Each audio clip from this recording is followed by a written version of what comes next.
napuno ng saya, takbuhan at fandom support ang kauna-unahang Star Wars Night Run Philippines na idinaos sa Mall of Asia Arena Complex sa Pasay City na nagsimula ng Sabado ng gabi at nagtapos ng Linggo ng umaga. Para sa kabuoang detalye, narito ang ulat ni teammate Jazel Ilaura.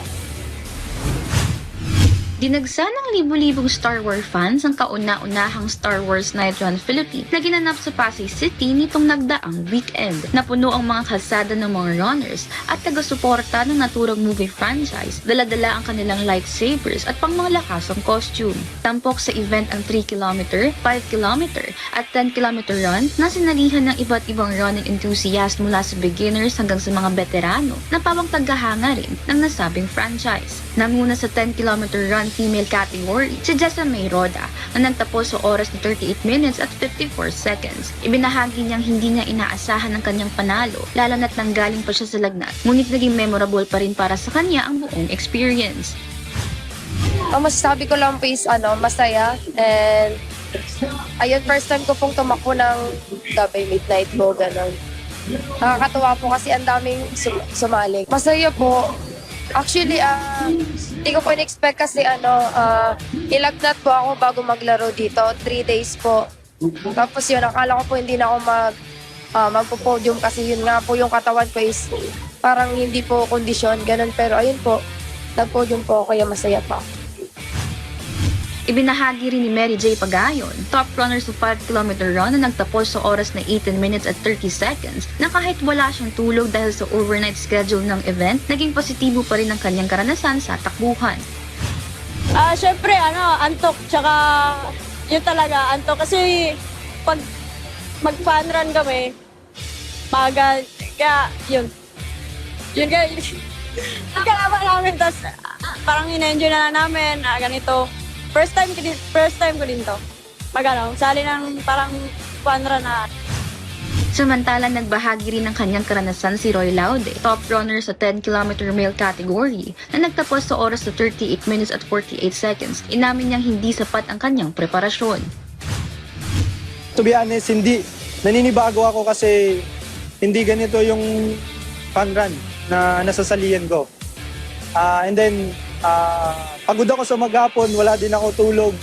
Sabi ko, kaya ko ba tumatapos? Yun ang sinasabi ko habang tumatakbo. Wala akong expectation na any expectation. Basta tumatakbo lang talaga ako. So, ayun, mahirap. Nagkaroon din ng panayam ang PTV Sports kay Janela Chong, isang Star Wars fan at finisher ng 10km run. Para sa kanya, ang ganitong klase ng event ay hindi lamang tungkol sa kompetisyon, kundi sa pagbibigay saya sa mga kalahok at fans ng Star Wars. Actually, masaya. Iba siya compare sa mga ibang runs kasi this one talagang for the fun yung sinalihan mo rather than yung be competitive. That is for me. Yung kaya siya naging extra fun. Like, aawra ka sa mga photographers, ganon. Yun yung kaya siya naging fun experience siya for me. Itong Star Wars run. Ayon naman kay Ranrio founder Rio de la Cruz, naging matagumpay ang event lalo na para sa mga tagahanga ng Star Wars at kinatuwa niya ang malakas na turnout ng participants. Well, number one, I'm very happy. I think our team, very happy din sila.